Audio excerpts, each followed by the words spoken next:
যুক্ত হয়েছেন এখন। নতুন জীবনের জন্য অভিনন্দন জানাই সার্জিস। আমরা খেয়াল করি যে গতকাল বিবিসি বাংলার একটা শিরোনাম ছিল যে ভাঙার ঘোষণা দিয়ে ধানমন্ডি ৩২ নম্বরে হামলা।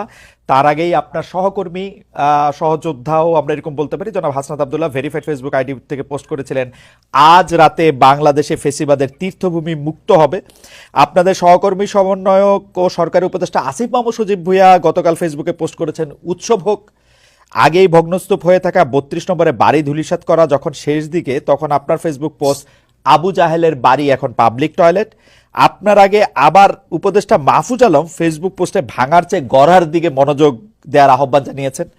গতকালকের ৩২ নম্বরে বুলডোজার অভিযানের ঘটনায় বৈষম্য বিরোধী ছাত্র আন্দোলন ও জাতীয় নাগরিক কমিটির অফিসিয়াল অবস্থান কি ছিল? আপনাদের সমন্বয়কদের সবার অবস্থান আমার কাছে একরকম মনে হয় না, নাকি আমার এটা বোঝার ভুল? আপনি যদি একটু আমাকে পরিষ্কার করেন। যে যেমন আপনি আসার আগে আমি একটু সামারাইজ করি, জনাব রেজাল করিম রনি বলেছেন যে এইটা আরো আগেই ভাঙা দরকার ছিল, এটা ৫ আগস্টে এটা ভাঙা দরকার ছিল, গতকাল এটা অনেক দেরি হয়ে গিয়েছে। এটা ছিল মোটামুটি উনার সার্বিক অবস্থান। উনি নিশ্চয়ই আবারও পরে বলবেন। জনাব সাজ্জাদ সালাম, আপনার কাছে একটু জানতে চাইব। আমাদের জন্য আসলে দোয়া করবেন আপনারা।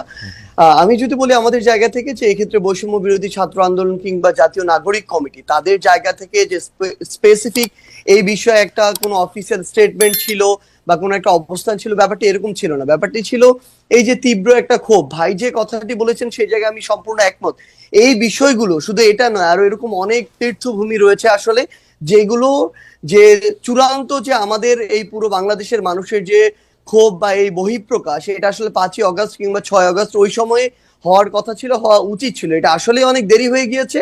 কিন্তু আমাদের জায়গা থেকে যদি আমরা বলি, গতকালকে আমরা যেটা দেখেছি, ঘটনাটা এই সময় এসে এভাবে হয়তো প্রত্যাশিত ছিল না, কিন্তু সবচেয়ে বড় কথা হচ্ছে এটা এক সময় না এক সময় প্রকাশিত হওয়ারই কথা ছিল। এবং এক্ষেত্রে সবচেয়ে বেশি আমার মনে হয় যে প্রভাবিত করেছে খুনি হাসিনা। যে প্রভাবিত তিনি ওই ১৫-১৬ জুলাই করেছিলেন ওই গণভবনে বসে প্রেস কনফারেন্স করে, সেই প্রভাবিত তিনি এখন করছেন ভারতে বসে। তিনি যখন এখনো তার জায়গা থেকে এমন টোনে কথা বলেন যে এই টোনে তিনি কথা বলেছিলেন ওই জুলাইয়ের আগে, তিনি যখন এখনো তার ভিতরে বিন্দুমাত্র কোনো অনুসূচনা দেখা যায় না, কিংবা তার যে কথা বা এই যে এতগুলো খুন করেছে সেগুলোর জন্য যে দায় নেওয়ার যে বিন্দুমাত্র মানসিকতা, সেটাকে বিন্দুমাত্র অ্যাড্রেস না করে বরং যারা এই অভ্যুত্থানের সাথে সরাসরি সম্পৃক্ত তাদেরকে প্রত্যক্ষ এবং পরোক্ষভাবে বিভিন্ন রকম আবার ওই ট্যাগ দিয়ে যখন উপস্থাপন করার চেষ্টাটা করা হয়, এই যে এতগুলো মানুষকে খুন করা হয়েছে তার নির্দেশে, সেগুলোর জন্য বিন্দুমাত্র তার জায়গা থেকে সহানুভূতি না দেখিয়ে বরং তার ওই পূর্বের ইতিহাস দিয়ে যে সিম্পেথি নেয়ার যে তার একটি প্রক্রিয়া সবসময় তার ভিতরে দেখা গিয়েছে, সেটা যখন তিনি আবারও করেন তখন মানুষের ভিতরে একটা ক্ষোভ তৈরি হয়। এত বড় একটি হত্যাযজ্ঞ ঘটানোর পরে তিনি যখন নতুন করে আবার ছাত্র সমাজের উদ্দেশ্যে এসে বক্তব্য দিতে চান, তখন মানুষের ভিতরে এই ক্ষোভটা সামগ্রিকভাবে তৈরি হয়। আপনি গতকালকে ওই ভিডিওগুলোতে দেখবেন এখানে কিন্তু কোনো নির্দিষ্ট শ্রেণীর বা পেশার মানুষের কিংবা নির্দিষ্ট কোনো প্ল্যাটফর্মের মানুষের রিপ্রেজেন্টেশন ছিল না। সকলে এই জায়গায় ঐক্যবদ্ধ হয়েছিল যে এই বিষয়টিতে তাদের অবস্থানের ক্ষেত্রে। আমার কয়েকটা প্রশ্ন আছে। আপনি কি কালকে শেখ হাসিনার বক্তব্য শুনছেন? আমি তার বক্তব্যের আংশিক শুনেছি, যে আংশিক ক্লিপগুলো আমি একদমই একাডেমিক জানতেছি কেন শুনছেন। যেমন আমার কোনো শোনার দরকার হয় নাই, আমিও শুনি নাই ভাই, আমার শোনার কোনো দরকারই হয় না। আপনি শুনছেন কেন তাহলে আমি একটু জানতে চাই। না, প্রথম কথা হচ্ছে যে খুব স্বাভাবিকভাবে আপনি দেখবেন সোশ্যাল মিডিয়ায় যে কোনো বক্তব্যের ইন্টারেস্টিং পার্ট গুলো ক্লিপ আকারে ছোট ছোট 30 সেকেন্ড 1 মিনিটের ক্লিপ আকারে সামনে চলে আসে। এরকম একটি ক্লিপ সামনে চলে এসেছিল, যেই জায়গায় ওই ক্লিপটি বিভিন্ন জায়গায় এসেছে, যেই ক্লিপটি আসলে এরকম করে রিপ্রেজেন্ট করছিল যে তিনি আবার ওই আগের আজকে থেকে 6-8 মাস আগে যে কথাগুলো বলে তিনি 16 বছর কাটিয়েছিলেন, সেম সিম্প্যাথি নেওয়ার কথাগুলো তিনি আজকেও দাঁড়িয়ে বলছেন। এবং আপনার কাছে কি সিম্প্যাথি, মানে আপনি কি সিম্প্যাথি উনার জন্য সিম্প্যাথি পাইছিলেন? আপনি মানে উনার জন্য সিম্প্যাথি হয়েছিল উনার বক্তব্য শুনে? ভাই সবচেয়ে বড় কথা হচ্ছে কি, মানে এই যে আমি কেন এই প্রশ্ন করতেছি, যে আমার কাছে মনে হয় গত 15 বছর ধরে শেখ হাসিনা বাংলাদেশ শাসন করছেন। এর মধ্যে গত 10 বছর ধরে, বিশেষ করে 2014 সালের পর থেকে উনি যতবার যত জায়গায় বক্তৃতা দিচ্ছেন সেটা জোর করেই দিচ্ছেন। জোর করে দিচ্ছেন বলতে তিনি যেন প্রধানমন্ত্রী বিটিভিতে ছিলেন, ইয়াতে ছিলেন, জোর করে দিচ্ছেন, আমাদের জোর করে শুনতে হয়েছে। এখন তো এটা আমাদের জোর করে শোনার বিষয় না। এবং উনার কি সেই প্রভাব, সেই ইনফ্লুয়েন্স মানে 100 ভাগের 1 ভাগও আছে যে আমরা ওইটার প্রতিক্রিয়ায় গিয়ে আরেকটা কাজ করে আসতে হবে? আপনার কাছে কি মনে হয় জনাব সাজ্জাদ?